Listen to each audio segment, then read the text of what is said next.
Bonjour à tous et à toutes et bienvenue dans ce nouvel épisode du Son du Mur. Je suis de nouveau accompagné de mes deux comparses, Nymphadora. Salut. Et John. Salut. Et aujourd'hui, on a un programme assez chargé. On va vous parler des news. On va faire une discussion sur les spin-offs qui sont attendus pour la série Game of Thrones. Et à la fin, on aura nos recommandations. Je vais d'abord passer la main pour les news à John qui va nous donner les news. Voilà. Quelle transition. Voilà. Merci Joff. Tout d'abord, gros félicitations à tous les gens qui bossent sur l'encyclopédie parce qu'on a dépassé les 6000 articles, ça y est. Donc c'est un énorme travail qui a été abattu par tout le monde, enfin tous les gens qui travaillent dessus. Donc pas moi. Voilà, champagne.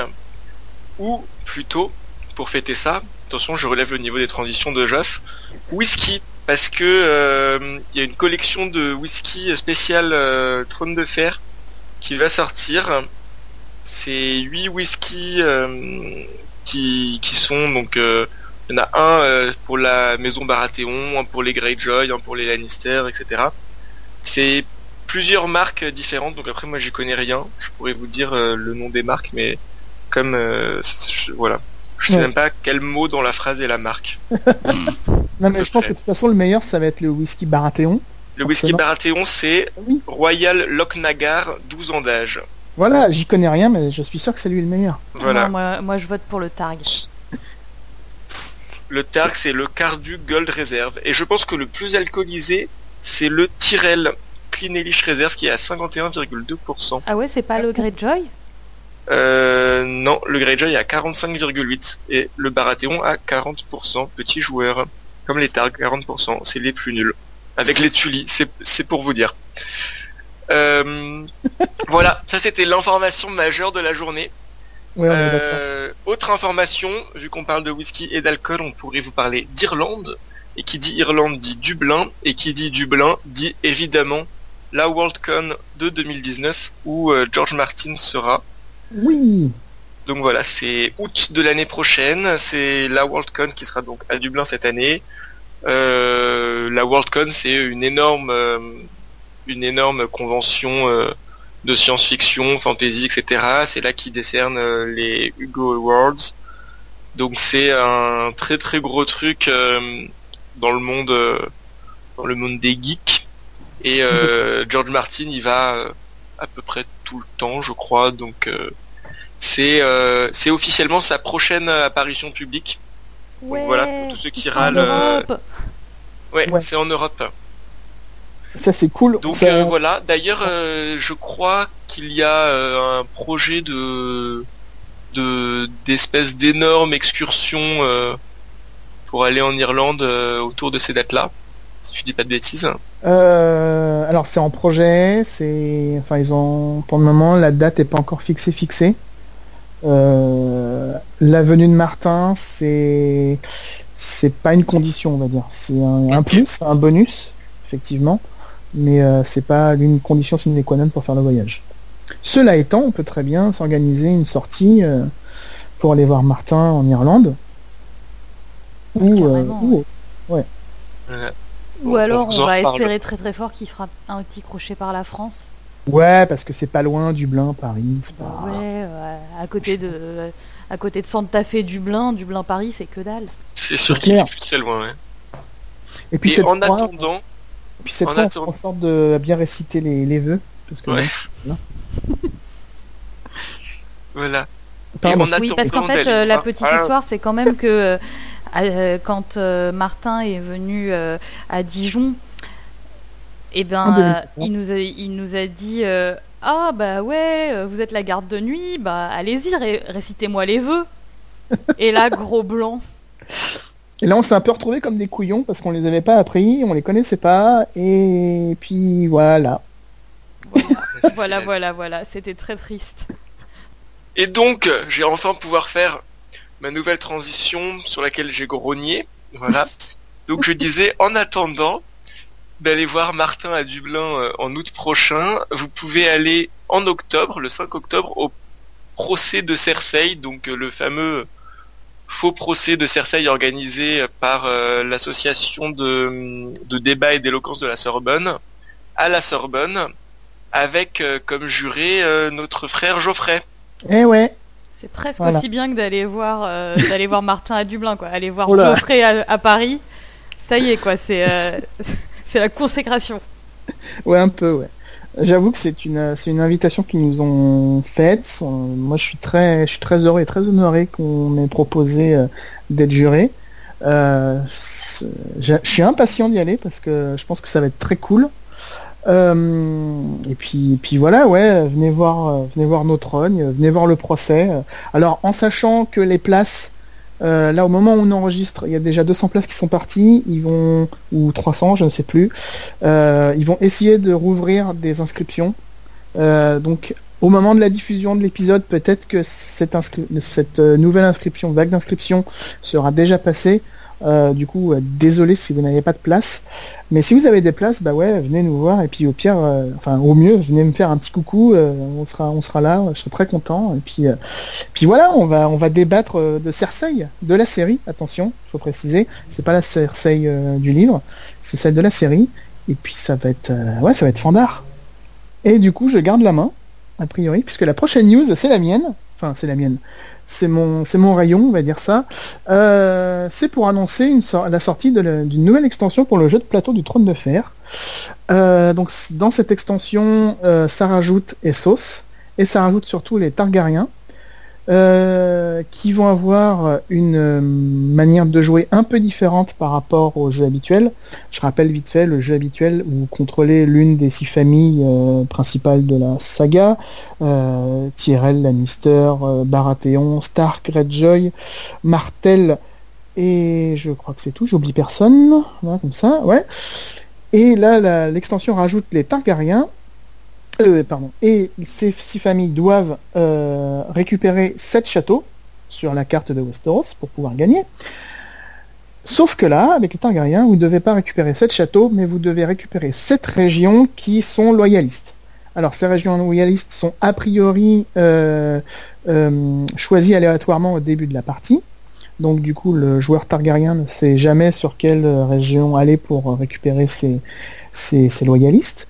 Et petit avantage supplémentaire pour le Targaryen, ils ont des dragons. Alors les dragons, ils sont mastoc, ils peuvent se déplacer où ils veulent de n'importe où.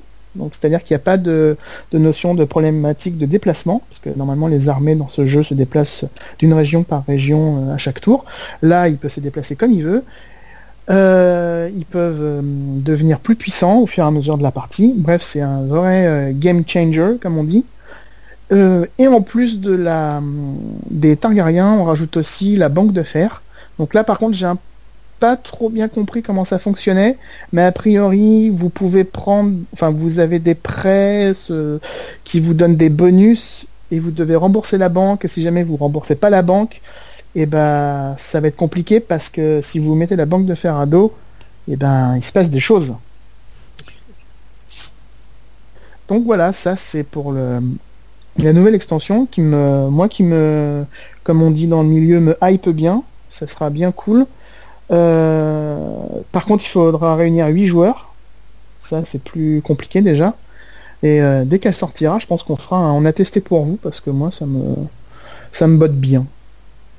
Moi, j'ai toujours pas joué à l'initial, donc peut-être que je jouerai avec l'extension pour la première fois. Il serait temps que je joue à ce jeu de plateau. Ouais, surtout qu'il est vraiment bien. Les règles sont simples, mais sont complexes à maîtriser.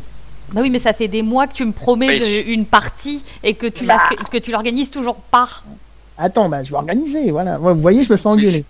C'est surtout que c'est très long comme jeu. Moi, ça fait très longtemps que j'y ai pas joué parce qu'en fait, il faut quand même trouver 6 personnes motivées pour jouer pendant beaucoup d'heures. Oui, alors c'est moins long qu'un diplomatie, parce qu'un diplomatie ça peut durer un week-end entier, tu vois. Mais c'est vrai que c'est assez long. En fait, on discute et on négocie beaucoup autour de la table pour savoir où on va, ce qu'on fait, etc. C'est vrai que c'est un peu long. Après, il y a plein de mécaniques rigolotes. Il y a les invasions de sauvageons, il y a la, comment on appelle ça, il y a la table des mises où on peut être soit roi des 7 couronnes, grand argentin, non je sais plus les noms des trucs. Ouais, mais c'est pas exactement ça, mais ouais, non mais c'est vraiment sympa comme jeu. Moi j'aime beaucoup. Ouais. Donc si vous trouvez le jeu, la deuxième édition qui est beaucoup qui réduit beaucoup les problèmes de la première édition qui était assez problématique, allez-y, jetez-vous dessus, trouvez 5 amis et puis allez-y, 5 ou 6 amis. Si vous voulez, vous pouvez m'inviter vu que j'ai toujours pas joué. je vais faire une invitation, on jouera à 6. Ouais. Comme ça, les maisons. Et ça sera beaucoup plus drôle. Bon, par contre, on jouera de 2000 heures, mais bon. Alors, on préparera le week-end et on prendra les whisky Game of Thrones comme ça. Oui. Oui, effectivement, on a un concept. Du coup, je continue aussi parce que c'était aussi la sortie pendant l'été du jeu de figurines qui a été kickstarté l'année dernière. Donc c'est un jeu, donc là c'est complètement différent du jeu de plateau. Là c'est un jeu, on va appeler ça de figurines, c'est-à-dire que vous avez 2 armées qui vont s'affronter l'une contre l'autre. Le Kickstarter, pour information, demandait $300,000. Il en a récolté plus d'1,690,000$, ce qui est pas mal quand même. Ouais, quand même, ouais. Ouais, donc il y a plein de familles. Vous avez les Stark, les Lannister. Au niveau des armées, vous avez aussi des extensions avec les Bolton et les chevaliers de Castle Rock. Ouais, je vais pas arriver à le prononcer. Il va y avoir des extensions prévues avec les sauvageons et les gardes de nuit, si je me trompe pas. Et c'est un jeu de figurines, c'est-à-dire qu'il faut aussi les peindre. Voilà. Ça c'est l'une des choses que les gens aiment bien aussi pour ce genre de choses, comme pour Warhammer ou ce genre de jeu, c'est faire aussi la peinture. Donc là, vous pouvez, a priori, les figurines sont de très bonne qualité, de ce qu'on a vu, parce qu'on a plusieurs fans sur la garde qui ont commandé qui ont fait le Kickstarter et qui ont reçu les boîtes, qui sont énormes. La boîte est juste gigantesque. Et du coup qui ont commencé à faire les peintures sur les figurines qui sont de bonne qualité. Voilà. Et elles sont vraiment sympas. Et petit bonus pour le Kickstarter qu'il n'y aura pas dans les ventes en commercial, c'est la figurine de George. Il y a la figurine de George Martin en bonus. Donc ça c'est assez rigolo. Voilà. En sachant que pour finir, Edge, donc qui est un éditeur de jeux de plateau et de jeux de cartes et de jeux de rôle en France, a confirmé la sortie du jeu en français avant la fin de l'année 2018. On n'a pas de date précise, mais voilà. Mais du coup, je vais reprendre la main sans whisky, oui. Pour vous parler des futures nouvelles parutions liées à George Martin.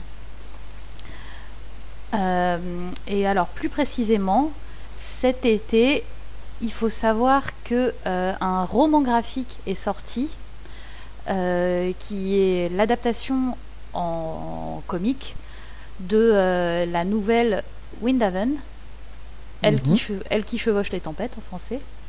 Donc qui est en fait une novella, un court roman de science-fiction qui est écrit à 4 mains par George Martin et Lisa Tuttle. Ça a été écrit en 1981, donc rassurez-vous, ça n'a pas pris des masses de temps à George Martin de sortir ce comic. Et donc voilà, donc là il y a une artiste française qui a mis l'histoire en images et donc ce roman graphique est sorti cet été. Alors l'histoire. Pardon. Ouais, on a tous parlé en même temps, donc Oui. Pardon. En fait, l'histoire de Windhaven, c'est un truc assez onirique. C'est l'histoire de Maris, qui rêve de devenir une aérienne, qui veut apprendre à voler et qui ne vit que pour voler, sauf qu'elle est née rampante dans une planète où on oppose les rampants et les aériens. Donc elle n'est pas dans la bonne caste, mais elle rêve de voler. Et donc on va suivre Maris tout au long de sa vie pour apprendre à voler et concrétiser son rêve. Ouais, et du coup c'est marrant parce qu'en fait j'avais pas du tout tilté, et là que c'est quand t'as dit la traduction que en fait j'ai lu cette nouvelle, mais il y a super longtemps, et j'avais adoré. Je me souviens plus du tout de ce qui se passe. Je me souviens juste que j'avais énormément aimé cette nouvelle, et voilà, j'avais pas du tout tilté que c'était de ça qu'on parlait. Et ben voilà. Félicitations. Mais du coup je recommande parce que je me souviens que j'avais vraiment beaucoup aimé. Alors du coup par contre, autant la nouvelle est disponible en français, autant le roman graphique n'est disponible qu'aux États-Unis pour l'instant, et aucune annonce n'a été faite pour une traduction en France. Mais vous pouvez toujours lire la nouvelle. Enfin, nouvelle, roman. C'est toujours embêtant avec les Américains. Ils mettent tout dans la catégorie nouvelle, roman. On sait jamais. C'est les longues nouvelles versus courts romans. Moi, ça me perd tout le temps. Voilà. Je sais que c'est compliqué, quoi. Et sinon, toujours en termes de roman graphique, George Martin a aussi annoncé courant septembre que un de ses scénarios de pilote de série télé va être adapté en roman graphique. Alors ça s'appelle Starport, et c'est ça a l'air assez marrant en fait comme histoire. C'est dommage que ça n'ait pas fait une série télé parce que ça aurait été trop cool. En fait, l'idée, c'est donc il y a un espèce de port des étoiles à Chicago. Donc en fait, il y a un collectif interstellaire qui a ajouté la Terre à son collectif, et donc du coup pour commercer avec ce collectif, il y a un starport, donc un port des étoiles qui se trouve à Chicago, et qui est la destination rêvée pour les diplomates, les commerçants, tout ça pour pouvoir commercer de façon intergalactique. Et en fait, du coup, dans le roman graphique, on va suivre des personnages qui vivent à Chicago et qui font partie de la police de Chicago. Et en fait, ils vont apparemment tomber sur une histoire d'assassinat. Il y aurait un projet d'assassinat contre un envoyé commercial d'une planète quelconque. Et du coup, donc, ils doivent déjouer cette tentative d'assassinat. Donc voilà, on va suivre apparemment les héros de la police de Chicago dans cette espèce d'univers de SF. Ça a l'air assez rigolo. Et donc du coup, tout ça, c'est fondé sur un pilote de série télé qui date de 1997, qui a été écrit par George Martin. Et donc du coup, là encore, ça va pas lui prendre des masses de temps d'écriture, puisque donc du coup c'est déjà écrit et c'est juste une adaptation en roman graphique. Moi, j'avoue, j'aime bien le concept, c'est rigolo. Le truc me rappelle quelque chose. Je n'arrive pas à mettre le doigt dessus, mais ça me rappelle quelque chose. Enfin, comment dire le concept, le fait que un groupe extraterrestre rajoute la Terre dans son conglomérat, ça me rappelle quelque chose, mais j'arrive pas à...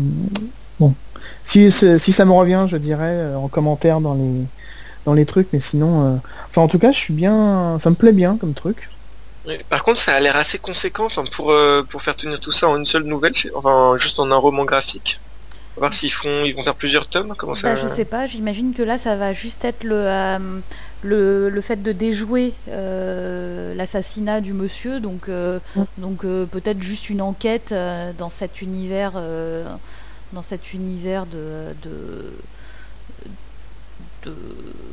conglomérat alien, mais je sais pas trop. Ouais. Ah, parce que tu sais, c'est basé sur un pilote, donc du coup, ça devrait être peut-être qu'ils vont résoudre effectivement l'enquête et que la fin sera ouverte puisque c'est un pilote et que peut-être ça s'enchaînera sur d'autres tomes. Enfin, je vois ça comme ça puisque souvent les pilotes c'est fait pour une preuve de concept, souvent. Ouais. Donc, mais ouais, j'avoue, si ça pouvait être une série, ça pourrait être cool. Une série de comics, ouais, ça pourrait être sympa. Ça pourrait être marrant. Ouais, surtout que l'univers a l'air bien barré, donc du coup. Alors, en tout cas, ça va sortir en mars 2019 aux États-Unis. Donc, to be continued, mais moi, peut-être que je vais me l'acheter. Je suis pas très comics d'habitude, mais celui-là, il me fait bien envie. Ouais. Moi, je pense que c'est Windhaven que je vais me prendre aussi, en comics. Parce qu'il me dit bien aussi. Et du coup, dans le genre autre parution, oubliez pas, mais le 20 novembre, il y a Fire and Blood qui sort. On vous en a déjà parlé en long, en large et en travers, donc je vais pas revenir dessus, mais mettez-le quand même dans vos agendas. Le 20 novembre, il y a un inédit consacré à la saga. Il faut pas le rater. Et un inédit conséquent parce qu'il fait plusieurs centaines de pages quand même. Donc, ok, c'est pas tout haut, enfin c'est pas les vents de l'hiver, mais c'est quand même cool. Ouais. Alors, ok, on est d'accord, c'est pour une niche, mais c'est quand même cool. Vous allez apprendre plein de trucs sur les Targaryens, ça va être sympa. Donc voilà pour les news de ces 3 derniers mois, de l'été. Et donc pour notre débat de la rentrée, notre débat d'octobre, n'importe quoi, notre débat de septembre et de l'automne, on a décidé de vous parler des séries dérivées de GOT, de Game of Thrones. Donc, comme vous le savez probablement si vous avez un peu suivi, HBO a commandé 5 pilotes de spin-off. Donc, c'est des pilotes de spin-off seulement, on vous en a parlé beaucoup. Ce qu'on en sait pour l'instant, c'est d'une part que ça ne sera pas la rébellion de Robert, malgré le fait que beaucoup de gens auraient probablement aimé, ils ont confirmé assez vite que ça parlait pas de ça. Ça sera pas non plus sur Dunk et l'œuf, donc les nouvelles écrites par George Martin qui se passent avant, un peu avant l'histoire. Donc ça sera pas ça. Ce qu'on sait aussi, c'est qu'il y en aura un qui sera lié à quelque chose dans Fire and Blood. C'est pas ultra précis parce que Fire and Blood ça va quand même couvrir une assez longue période et beaucoup d'événements, mais au moins il y a du Targaryen dedans. Je pense que c'est à peu près le point commun de l'histoire. J'avoue. Donc il y en aura un là-dessus. Et on sait aussi qu'il y en aura un sur la longue nuit, l'âge des héros, donc cette période qui se passe entre 6000 et 8000 ans avant notre âge, où c'était voilà la longue nuit, les marcheurs blancs, toute cette horreur, et où il y a eu des héros un peu partout, donc Azor Ahai, je sais pas le prononcer, etc. Les premiers hommes, si je dis pas de bêtises, l'alliance avec les enfants de la forêt, c'est à ce moment-là aussi. Ouais, bah peut-être. Ouais, a priori, ouais. Avec le dernier héros et son chien aussi qui. Voilà, mais en fait c'est une période dans les livres on sait pas trop ce qui s'est passé, c'est plein de légendes vu qu'évidemment c'était il y a 8000 ans et c'était l'apocalypse, plus ou moins. Donc là on va voir qu'est-ce qu'ils en font. Est-ce que ça sera aussi apocalyptique que ce qu'on en sait, ou est-ce que comme c'est quelque chose qui peut avoir été énormément déformé avec le temps, donc en fait on sait pas trop exactement. Est-ce qu'il y a plein de héros? Est-ce que c'est un seul héros qui après dans toutes les cultures a été décliné? On ne sait pas. Ouais. Donc c'est quand même assez intriguant comme projet, assez ambitieux je trouve. Hein. Je sais pas ce que vous en pensez. Bah, j'avoue que moi ça me fait pas super envie en fait. Ouais, moi non plus. En fait, moi, j'aime bien les légendes de vieille Nan comme des légendes, justement. Et je trouve ça vachement dommage qu'ils aillent tripatouiller dans un truc où on sait tellement rien et qui est tellement onirique et tellement légendaire. Je trouve que c'est dommage d'aller gâcher la légende en allant mettre en image un truc qui n'a pour moi pas besoin d'être mis en image. En fait, j'adore le fait que Westeros ce soit un monde hyper complet auquel on peut se rattacher et qui a ses propres légendes. Et du coup, aller nous gâcher l'une des plus grosses légendes du monde en nous la mettant sous le nez, ça m'embête un peu.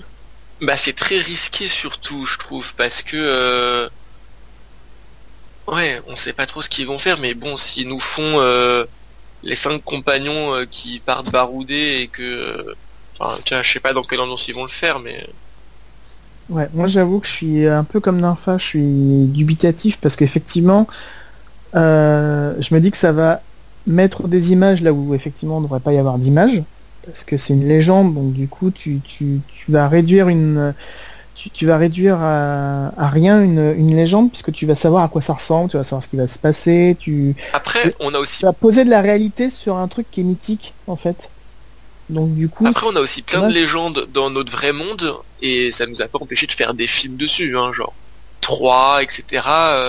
C'est quand même des légendes épiques de notre culture qui sont représentées à l'écran. Oui, bien sûr, mais la différence c'est que pour ce genre de légende, t'as plus de matière déjà. Sur la longue nuit, on a pratiquement rien.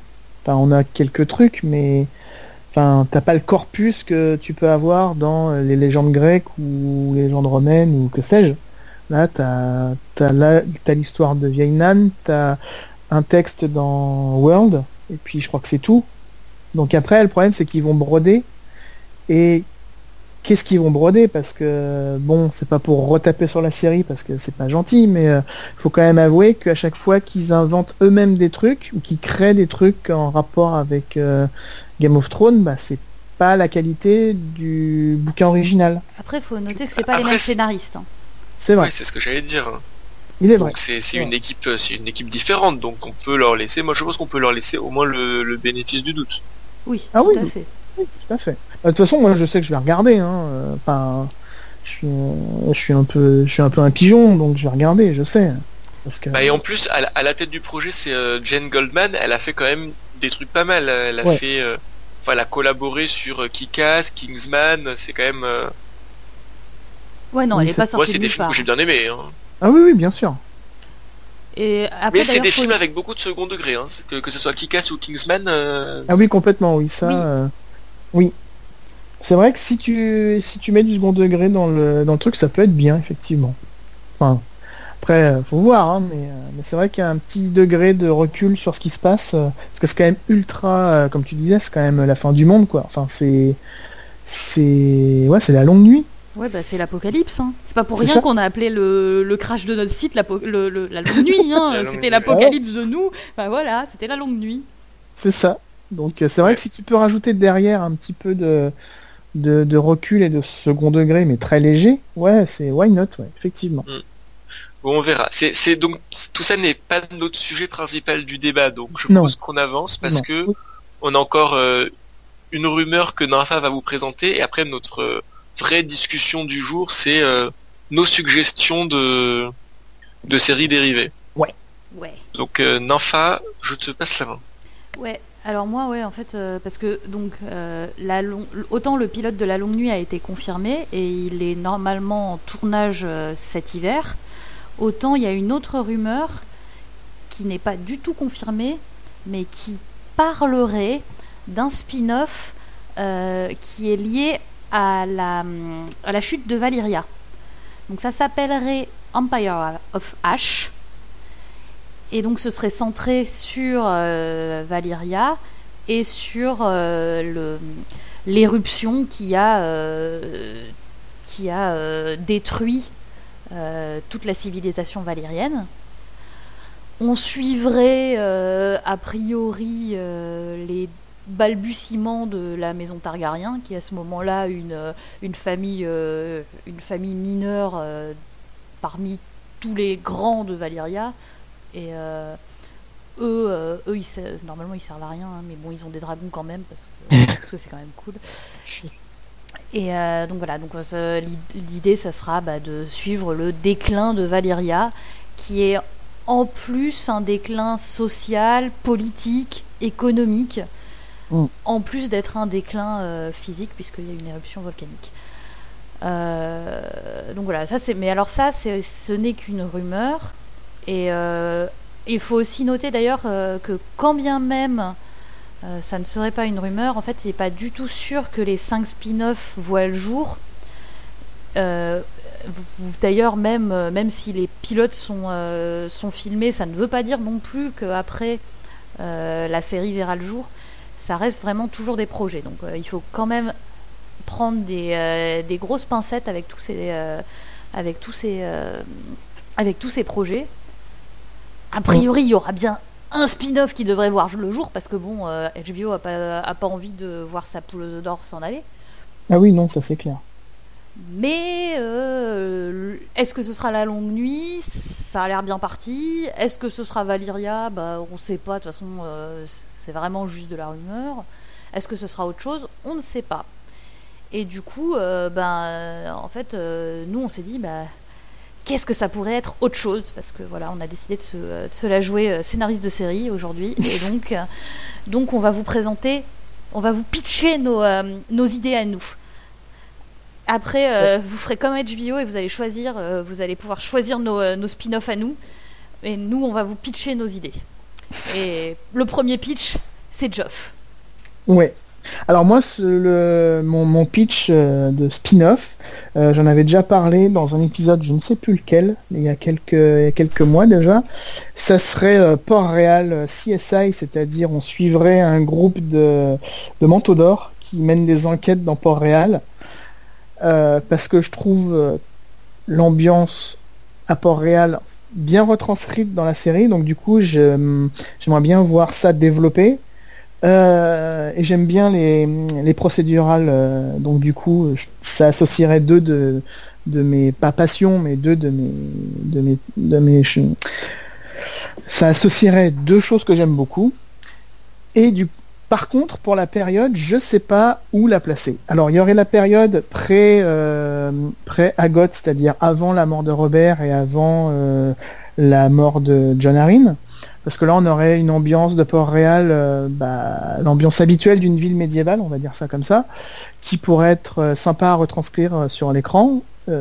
Surtout que ça serait un moment où on pourrait voir des manigances de Littlefinger pour essayer de garder ces bordels. On pourrait voir 2-3 petits trucs intéressants, 2-3 petits easter eggs cachés à gauche à droite qui mettraient en place certaines choses pour la saga principale.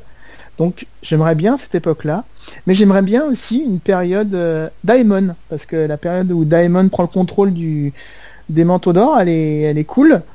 Il faut voir l'illustration qu'a fait Marc Simonetti pour World of Ice and Fire, où il présente Daemon qui est suivi par ses plus fidèles lieutenants en train de patrouiller dans les rues de Port-Réal, et ils sont tellement badass que ça pourrait être vraiment cool. Alors ça serait quand même plus dark, parce que Daemon, c'est pas quelqu'un avec qui on peut plaisanter, hein. C'est le mec qui va vous arracher des mains, qui va aller dans les bordels et qui va demander de l'argent pour la protection, hein, faut pas l'oublier, il est quand même pas très sympa non plus. Mais ce genre de truc me plairait bien, parce que en plus, ça permettrait, alors pas de remplacer, parce que ça n'a jamais été fait, mais en tout cas de combler le vide d'une série que j'attends beaucoup, mais dont on parle plus du tout, parce que, et je sais pas pourquoi, ça aurait été la série Nightwatch, adaptée des romans de Terry Pratchett, et en particulier du cycle du Guet. Voilà. Donc le Guet à Ankh-Morpork, qui est là aussi une ville médiévale, et ils avaient prévu de faire une série sur le Guet de Port-Réal qui se sera appelée Nightwatch. et ça aurait été fait par la fille de Terry Pratchett, Rhianna Pratchett. Sauf que on n'a plus aucune nouvelle de cette série. Je sais même pas s'il y a eu un casting ou une pré-prod de fait. Et du coup, ça comblerait mon envie d'avoir un procédural moyenâgeux avec des enquêtes mi-sordide, mi-drôle, entre guillemets, parce qu'il faut quand même essayer de gérer la chèvre et le chou entre les manipulations du pouvoir et autres conspirations, quoi. Et donc, c'était mon pitch. Qu'est-ce que vous en dites ? Bah, pourquoi pas, ouais. Ça peut être pas mal, hein, ça peut être marrant. Ouais, bah pour l'ambiance. C'est vrai que moi je regarde pas énormément des trucs un peu comme ça de policiers entre guillemets si je puis dire, mais mais ça me donnerait plus envie de regarder quoi. Ça me fait plus envie que La Longue Nuit déjà. Hein. Mais, non, moi non. Mais je sais pas. C'est vrai que d'un autre côté les procédurales, moi j'aime bien quand même les trucs qui se suivent. Ouais. Du coup. Ou alors, je sais pas, genre une grosse enquête sur toute une saison ou quelque chose, tu vois. Il faudrait quand même un peu plus d'enjeux, je pense. Ah oui, tu mets un fil rouge. Ouais, tu mets un fil rouge. Ouais, mais tu vois, un enjeu un peu grandiose, quoi.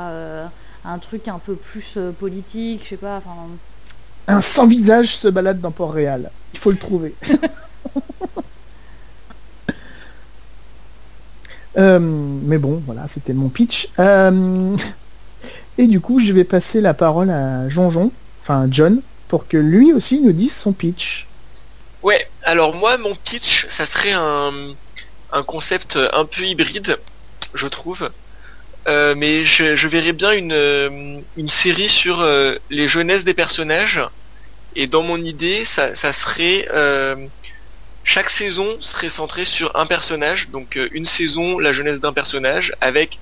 Du coup, en fonction des saisons, en fonction des personnages, plus ou moins d'épisodes, parce qu'il y a plus ou moins de trucs à raconter, et ça pourrait permettre d'avoir des tons aussi très différents entre les saisons, et d'avoir une vague cohérence, parce que par exemple, certains personnages pourraient être secondaires dans les histoires des autres, et je m'étais dit ça parce qu'à la base j'avais pas pensé à Tywin. Je me dis que ça pourrait être intéressant de voir la jeunesse de Tywin quand il a succédé à son père qui avait fait de la merde avec le nom de la maison Lannister, quand il a eu l'histoire avec les reines, quand il a eu tout ça, toute sa montée en pouvoir qui a fait de lui le Tywin qui fait peur à tout le monde.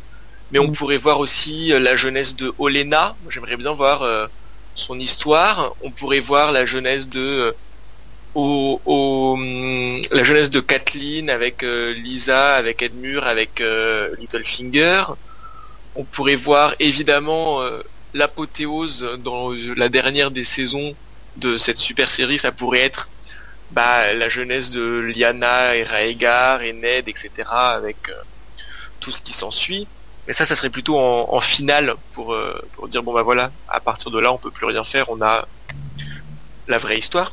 Et il pourrait y avoir des saisons plus courtes avec, je sais pas, la jeunesse de Brienne, avec ses histoires de elle était pas assez lady, on sait qu'elle s'est faite engueuler parce que tout le monde se foutait de sa gueule au bal ou je sais pas quoi, les mecs qui se pariaient, qui faisaient des paris pour l'embrasser. Je trouve que ça pourrait être intéressant de voir un peu, faire des saisons pas trop longues.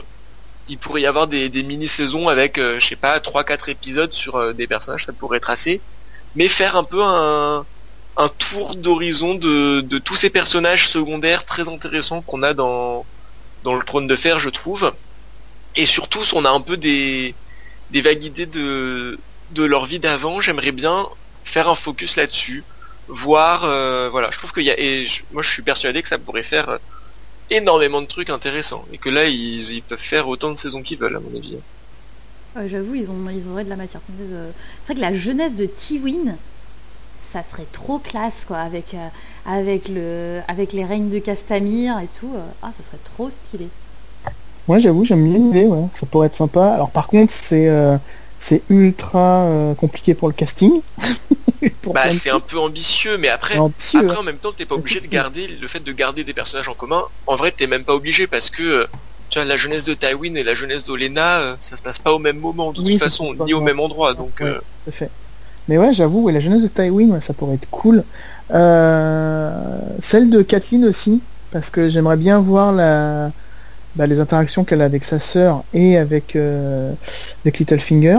Ah ouais, non, moi ça Moi j'aimerais bien voir je aussi crois. la jeunesse. J'aime pas assez Bah, Catelyn. ça serait pas le même genre. Ah ouais, ça non, va mais même. j'aime tellement pas Catelyn. Non, mais attends, mais ça serait une grognasse avec sa sœur, ça serait une grognasse avec Littlefinger. Oh non, non, franchement, non. Oh. Oui, quid de la jeunesse de Oberyn. Ah ouais, non, mais là, par contre, là, tu sais me parler. Non mais d'accord, mais là si on fait la jeunesse de Oberyn, ça veut dire qu'il faut qu'on fasse 18+, là, parce que là c'est scène de Ah cul. bah oui. Et après on pourrait avoir un peu un spin-off de spin-off sur les aspics. Les vrais aspics, pas celles de la série. Hein. Ouais, Ah ouais, non, mais la jeunesse d'Oberyn. la jeunesse d'Oberyn. Ouais. Ah ouais. Voilà, c'était mon atout caché. Ah, c'est j'avoue. bon, ça y est, vendu. Ouais, j'avoue qu'à côté, mon spin-off CSI, il est un peu... bon, ok. Je m'avoue vaincu devant la jeunesse d'Oberyn, ouais, effectivement. Merci. Voilà, donc ça c'est mon idée. Je pense que c'est complètement irréalisable et que ça ne se fera pas, mais j'aurais bien aimé. Eh ben, je vais enchaîner sur mon pitch à moi. Moi, mon pitch, je pense qu'il est un tout petit peu plus réaliste que les deux vôtres. Je pense qu'il pourrait peut-être faire une série pour de vrai. En tout cas, franchement, ça me ferait vachement envie. En gros, l'idée, ce serait de partir de toute la trame autour des guerres Rhoyner. Parce qu'en fait, donc du coup, ça, on l'apprend un peu dans la saga et beaucoup dans The World of Ice and Fire. Mais il y a toute une partie au moment du départ de Nymeria avec ses 1000 navires qui pourrait être passionnante à regarder en série. En fait, il y a le prince Garyn le prodigieux, qui a décidé de faire la guerre à Valyria. Donc c'est ça les guerres rhoynaises. Ça s'achève sur une victoire de Valyria. Le peuple Rhoynar se fait complètement défoncer. Mais entre-temps, il y a des batailles hyper badass en mode des dragons face à des sorciers de l'eau. Donc, tu vois, tu as des sorciers qui font monter le niveau de la Rhoyne pour pouvoir noyer des dragons et pour pouvoir noyer les Valyriens. Enfin bon, c'est un truc... franchement, la bataille à la télé, elle rendrait de ouf. Peut-être que du coup, le budget serait un peu trop too much, mais bon. Et en parallèle de ça, du coup, tu pourrais voir Nymeria qui est la sage, qui a dit non mais Garyn, c'est voué à l'échec, ces guerres rhoynaises, moi j'y crois pas. Venez avec moi, on va prendre des bateaux et on se barre. Valyria va nous écraser, il faut qu'on s'en aille. Et donc du coup, Nymeria, elle est partie avec ses 10 000 navires, avec quasiment que des femmes et des enfants. Et elle a fait tout un périple pour arriver jusqu'à Dorne. Et à Dorne, il y a le prince de Dorne qui est tombé fou amoureux d'elle. Et en fait, tu pourrais voir en parallèle les guerres et le périple de Nymeria. Parce qu'en plus, Nymeria, du coup, il y a des moments où il s'arrête sur des îles et tout. Il y a des épidémies, il y a des ghouls qui les attaquent. Enfin bon, non mais ça serait vachement télévisuel. Et côté Garyn, t'as non seulement des batailles épiques, mais en plus, à la fin, c'est quand même lui qui va créer une malédiction sur sa ville. Parce que, je sais pas si vous vous rappelez, à un moment, Tyrion, il passe dans les Chagrins. Les Chagrins, c'est donc une espèce de cité une espèce de cité lacustre, complètement en ruine, complètement dans la brume. Et si tu tombes dans l'eau, tu attrapes la léprose. Et c'est là que Tyrion tombe dans l'eau et que y a Connington qui essaye de le sauver et qui lui-même attrape la léprose. Et en fait, toute cette malédiction autour des chagrins, et ben ça vient de Garyn le prodigieux qui aurait pleuré toutes les larmes de son corps et qui aurait été enfermé dans une cage et qui aurait invoqué la rivière mère pour provoquer pour provoquer la noyade de tous les seigneurs du feu vaériens et pour mettre une malédiction sur les lieux pour créer cette épidémie de léprose qui s'ensuit. Franchement, c'est quand même hyper badass quoi, comme histoire. Ouais, c'est vrai que c'est super intéressant. Entre le côté nouveau système magique entre guillemets et le fait que Nymeria c'est quand même un personnage ultra intriguant depuis le tout début du tome 1 en fait, parce que depuis qu'Arya appelle sa louve Nymeria, on se dit ah putain c'est qui cette Nymeria, elle a l'air badass quand même. Oui. C'est vrai. Donc ouais, j'aime bien. Ouais, moi aussi j'aime bien. Après en fait, ce qu'il faudrait pas, c'est que ça tombe dans le grandiloquent à coup de super gros pouvoirs magiques et enfin que ça devienne pas des BZ, tu vois. Ah ouais, ça, non, ouais, pas ça dans serait l'heroic un peu fantasy nul, de bas étage. Non, mais je pense qu'en plus, ça serait l'avantage de suivre en même temps les 10 000 navires, parce que du coup, tu pourrais suivre des gens sur le navire, des pauvres gens. Tu pourrais suivre aussi des soldats qui en ont rien à faire. Tu pourrais suivre des Valériens. Tu pourrais suivre. Je pense qu'ils pourraient quand même réussir à faire du pseudo Rome, mais avec en plus un peu de magie, un peu de dragon, et en plus une épopée épique sur des navires. En plus, il y a des pirates aussi. À un moment, Nymeria, elle rencontre des pirates aussi.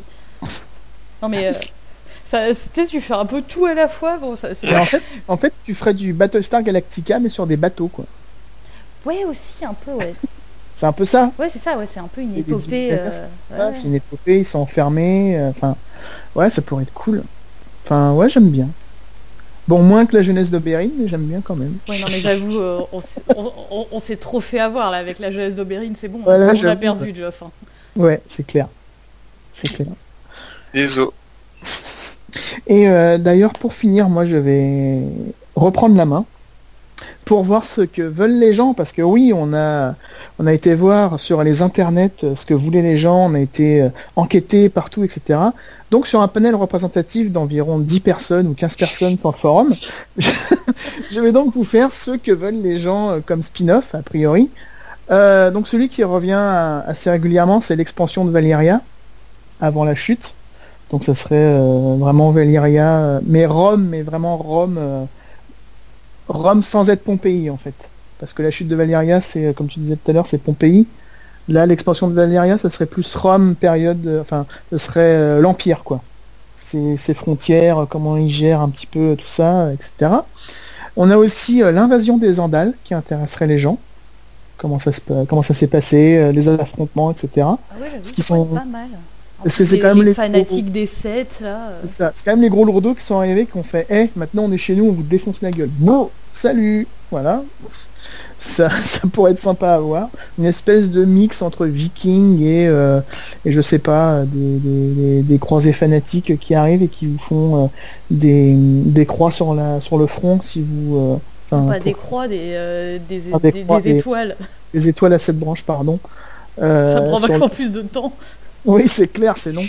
Il y a aussi le Nord avec les anciens Stark et les anciens Lannister, c'est-à-dire avant la conquête, quand il y avait encore les sept couronnes, etc. Voir un petit peu comment c'était l'époque, quoi. Moi, j'avoue, les anciens Lannister, ça pourrait être rigolo, surtout avec l'âne le futé, l'espèce de renard Robin des Bois, là. Moi, j'avoue que ça me ferait bien kiffer. Et évidemment les deux plus gros, la danse des dragons, comme on a dit tout à l'heure, parce que la danse des dragons, faut avouer, c'est quand même super télégénique, mais ça coûte un fric fou. Enfin, je pense que là, c'est niveau dragon, c'est juste pas possible. Mais c'est hors budget là. C'est hors budget, clairement. Ouais, mais sauf ça serait trop badass, quoi. Ouais. Sauf si évidemment ils font une Star Wars rebelle, comme je le dis assez régulièrement, c'est-à-dire qu'ils le font en dessin animé. Alors ça n'aurait pas la même patte, on est d'accord, mais bon, il faut savoir ce qu'on veut, hein. La danse des dragons, c'est hors budget, sinon en live, c'est déjà que là c'est compliqué avec 3 dragons, mais alors avec tous les autres, mais j'avoue, lui il me botte bien. Et il y a aussi les révoltes feu noir, donc la première, la troisième, ce genre de choses. Et comme ça on pourrait peut-être voir le règne de Maekar, ça pourrait être sympa. Ah, Maekar. Voilà, hashtag hihi, hein. Petit clin d'œil, tout ça. Et voilà, en gros, on pourrait voir Mais en fait, non, on pourrait pas avoir Maekar parce que Maekar, ça y est, ça arrive avec Dunkelhoff et tout. On pourrait pas avoir Baelor, mon beau Baelor, le Targaryen parfait, le vrai roi, le seul. Ouais, il finit pas très bien, hein. Bon. C'est trop triste. J'ai pleuré. Un jour, on fera une discussion sur Dunkelhoff, ça pourrait être intéressant, tiens. Sur les nouvelles. Parce qu'on en a jamais parlé, je crois. Mais bon, bref. Donc voilà, c'était les idées de spin-off de nos amis les forumers, de tous nos camarades sur le forum. Venez nous rejoindre, hein, si vous nous écoutez aujourd'hui. Venez, on est gentils, on mord pas. Et n'hésitez pas à nous dire si vous avez d'autres idées ou si vous trouvez que nos idées sont trop stylées. Ouais, si vous les trouvez tellement bien qu'on peut aller faire un sitting devant les bureaux de HBO pour pouvoir avoir la jeunesse de Oberyn. Ouais, ou alors on fait un Kickstarter et puis on le fait nous-mêmes, hein, je veux dire, au bout d'un moment... Sky is the limit, comme on dit. Ouais. Prochain projet. La jeunesse d'Oberyn me fait moins rêver. Ouais, tout d'un coup. Donc voilà, pour en finir avec nos bêtises, on espère que le débat, entre guillemets, enfin pas le débat, mais la discussion sur les spin-offs vous a plu. Et on va passer aux recommandations du trimestre. Ok, du coup je vais commencer avec ma reco à moi. Et ce trimestre-ci, je vais vous parler d'un livre. Alors j'ai vachement hésité, je savais pas quoi présenter et tout, puis finalement... Je me suis dit, j'ai lu un livre qui était vachement sympa, qui m'a un peu rappelé un livre que John vous avait recommandé il y a déjà un an, je crois. Justement, ça devait être le podcast d'automne de l'an dernier. Et donc ça s'appelle Hope et Red. Bon, alors faut pas se fier au titre qui est quand même un peu tout pourri en français, mais bon, bref. C'est le premier tome de l'Empire des Tempêtes. Ça a été écrit par monsieur John Scovron. Et en fait, c'est une histoire qui suit donc deux personnages. Hope, qui est une jeune survivante d'un massacre par des biomanciens, qui sont en fait des espèces de magiciens mystiques super chelous qui font un peu peur. Et en fait, elle va se faire recueillir dans un temple et va devenir un peu soldat bien badass, quoi. Et pendant ce temps-là, Red, qui est le deuxième personnage titre, qui lui va être qui est un orphelin qui va être recueilli par une pseudo-pirate et ensuite qui va grandir dans les rues de sa ville et va devenir plus ou moins un chef de la pègre et en fait donc tous les deux on va les retrouver adolescents, ils vont se rencontrer, ils vont avoir toute une petite bande autour d'eux et on va suivre leurs aventures comme ça entre vengeance contre les biomanciens, entre piraterie, entre histoire de petites mafias dans les rues dans les faubourgs d'une grande ville. Et en fait c'était vachement sympa à lire et ça m'a un peu rappelé donc Six of Crow que John vous avait rappelé, qui vous avait recommandé, qui est un peu dans le même esprit de livres qui se lit tout seul avec des personnages assez jeunes et des bandes de potes assez jeunes mais qui ont quand même un passé un peu lourd et qui ont la vengeance au cœur et du coup on arrive à vachement vite s'attacher à eux parce que c'est écrit d'une manière super efficace. C'est pas de la grande littérature mais c'est hyper efficace, c'est hyper prenant et du coup ça vaut le détour, quoi. Voilà. Ouais, ça a l'air intéressant, c'est vrai que j'avais beaucoup aimé Six of Crows, donc je pense que j'essaierai de me le trouver. Faut que je le note. J'avoue, le pitch me plaît bien, surtout que j'aime bien le mélange piraterie, tout ça, ça a l'air d'être vachement rigolo. Bah ouais, non, ouais, je recommande. Franchement, c'était sympa. C'est pas le meilleur livre que vous aurez lu de votre vie, mais comme lecture d'été, c'était vraiment top. Bah, de toute façon, on peut pas recommander le meilleur livre de votre vie à chaque fois. Oui, c'est vrai. Compliqué. C'est un peu compliqué. Puis de toute façon, le meilleur livre de votre vie, c'est le droit de le faire. Voilà, vous l'avez déjà lu. À moi. Oui. Alors moi, on m'a interdit entre guillemets de recommander L'espion qui m'a largué. Donc je ne recommanderai pas ce film réalisé par Susanna Fogel avec Mila Kunis et Kate McKinnon qui est sorti il y a quelques semaines, malgré le fait que j'ai pas eu autant de fou rire devant un film depuis très longtemps. Ouais. Voilà, je pose ça là. Voilà, Mais c'était un film féministe en plus. Vraiment, moi j'ai beaucoup aimé. Un film complètement barré, féministe, drôle. Voilà, faut pas y aller en. Aussi, quand même. Quoi ? C'était un peu humour pipi caca aussi. Non, franchement pas trop. Moi j'ai trouvé. Ouais. Bon après, moi je regarde les films de Zac Efron aussi, donc j'ai peut-être des critères assez bas. Mais du coup, je vais vous recommander 2 séries parce que c'est ma vengeance. 2 séries féministes aussi parce que c'est le thème, avec 2 séries très drôles avec peut-être un humour pipi caca, on sait pas. La première c'est Sweet Vicious, donc Sweet/Vicious. C'est une série qui date de 2016. Il y a eu qu'une seule saison, ensuite elle a été annulée. Donc c'est 10 épisodes, c'était sur MTV. Et c'est génial, globalement. Le pitch, c'est sur un campus américain. Donc c'est campus américain où il y a des viols régulièrement et où les violeurs ne sont jamais inquiétés parce que c'est comme ça que ça se passe.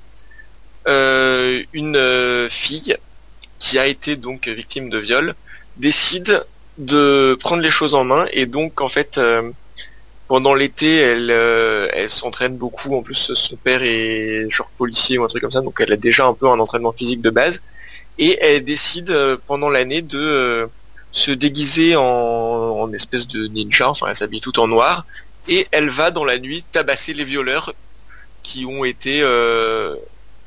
eu aucun problème avec la justice et donc elle les tabasse violemment. C'est bon, il y a du poignard, il y a du sang et c'est pas gentil. Et bon après elle rencontre une autre meuf qui est un peu la geek de service et qui décide de faire ça avec elle. C'est très très drôle. J'ai beaucoup ri devant cette série. C'est en même temps très intéressant d'aborder ces sujets-là. C'est abordé d'une façon pas victimaire, pas pessimiste. C'est voilà, c'est abordé assez de front en disant bon bah voilà, là les meufs elles y vont. Parfois ça tourne pas très bien. Parfois ça se passe mieux. C'est toujours très et voilà. Et quand je dis c'est une série féministe, c'est très ça véhicule beaucoup de messages, tous les messages qu'on peut lire un peu si on suit un peu la presse féministe, là ils vont être abordés mais de façon en même temps très naturelle. C'est ça fait un peu dire voilà en fait c'est possible, regardez. Ça c'est un peu un exemple de bah en fait on peut faire, regardez, hop, ça marche. Donc voilà, j'ai vraiment adoré, j'ai été très triste que ça soit annulé, je pense que ça n'a pas eu beaucoup de succès, mais je recommande fortement. Et l'autre série que je recommande fortement, c'est Crazy Ex-Girlfriend, qui est une série qui tourne sur The CW depuis 2015 et qui vient d'être renouvelée pour une 4e et dernière saison, qui sortira là en 2018. J'ai vu pour l'instant 1 saison et demie, donc je m'engage pas sur la deuxième moitié de tout ce que j'ai pas vu. Le concept, c'est une fille folle, crazy, elle mérite son nom, elle est vraiment complètement psycho, qui décide de lâcher son travail alors qu'elle elle bosse dans une boîte de loi à New York, gagne ultra bien sa vie, etc. Et décide de tout lâcher pour aller vivre dans le petit bled sur la côte ouest où habite son crush de il y a 10 ans, donc de colo quand elle avait 15 ans. En fait, ils sont sortis ensemble 2 semaines quand ils étaient en colo, quand ils avaient 15 ans. Elle le recroise 10 ans plus tard et elle décide de tout lâcher toute sa vie pour déménager dans sa ville. C'est ultra drôle, elle est vraiment complètement barrée. Elle fait vraiment, enfin, voilà, moi j'adore. Et en plus, c'est une entre guillemets comédie musicale, c'est-à-dire qu'il y a des chansons régulièrement, mais pas des chansons à la Glee où ils reprennent des chansons. Là, c'est des chansons qui sont inventées pour servir la série. Donc les paroles s'intègrent dans le contexte de la série, ont du sens par rapport à la série, enfin du sens entre gros guillemets parce que ils sont fous, donc c'est toujours n'importe quoi. Faut aimer l'humour absurde quand même, c'est toujours de plus en plus n'importe quoi. Mais il y a une grosse qualité de chansons aussi, voilà, ça fait sens, c'est bien chanté, c'est bien chorégraphié, il y a tous les genres différents en fait, ils font ça va de la ballade romantique à la battle de rap en passant par la chanson disco des années 80, enfin il y a vraiment tout et n'importe quoi et surtout n'importe quoi. Ouais, alors moi je confirme, je suis trop fan de Crazy Ex-Girlfriend. Sweet Vicious je connais pas, mais alors Crazy Ex-Girlfriend, je me suis jamais autant marrée devant une série, c'est trop bien. Alors pareil, j'ai vu que la première saison, donc du coup c'est pour ça que je l'avais pas recommandé parce que mais vraiment c'est une des meilleures séries que j'ai vues récemment, elle est tellement drôle. Et en plus elle est aussi hyper féministe, hein, parce que derrière le côté un peu foufou, il y a aussi plein de messages qui sont quand même plutôt engagés et qui font plutôt du bien à entendre. Ouais, complètement, j'ai pas réinsisté dessus, mais effectivement, ouais, la personnage principale est complètement féministe, donc quand elle est pas en pleine crise de folie, elle a des discours très féministe, et presque un peu didactique parfois. Elle explique des choses qui peut être bien pour les gens qui regardent, parce que ça peut aussi leur permettre d'expliquer que il y a ces problématiques là. Et oui, voilà, moi je trouve ça fait du bien quand c'est abordé ce genre de problématiques et que non, puis qu'est-ce que c'est drôle quoi. Qu'est-ce qu'elle est drôle cette série. Alors moi tu me l'as vendu, hein, j'avoue. Donc j'ai été regarder sur Netflix, il y a déjà les 2 premières saisons, donc je vais me le mettre sur ma liste à regarder. J'ai une question, est-ce que c'est aussi drôle que Brooklyn Nine-Nine ou pas? C'est pas du tout le même style, parce qu'en plus c'est de la comédie musicale, donc du coup c'est beaucoup plus absurde et c'est pas le même humour, mais c'est à se pisser dessus quand même. Ouais, c'est vraiment c'est plus absurde que Brooklyn Nine-Nine, donc tu vois déjà c'est dire. J'aime bien l'absurde, donc du coup ouais. Cool. Bon du coup je le rajoute sur ma liste. Ok, cool. Du coup c'était à moi de finir cette fois-ci sur les recos. Et du coup moi pour ce trimestre-ci je vais vous parler d'un livre aussi que j'ai lu récemment. C'est un livre du nouvel univers étendu de Star Wars.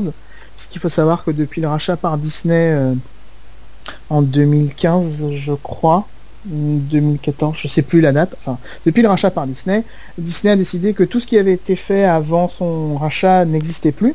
Donc ils ont bazardé absolument tout l'univers étendu de Star Wars, c'est-à-dire les bouquins, les comics, les jeux vidéo, etc.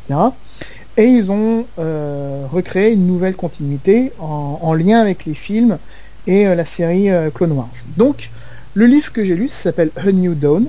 Donc c'est le premier roman de cette nouvelle continuité. Donc une nouvelle aube. Voilà. Le titre est bien trouvé. Hein.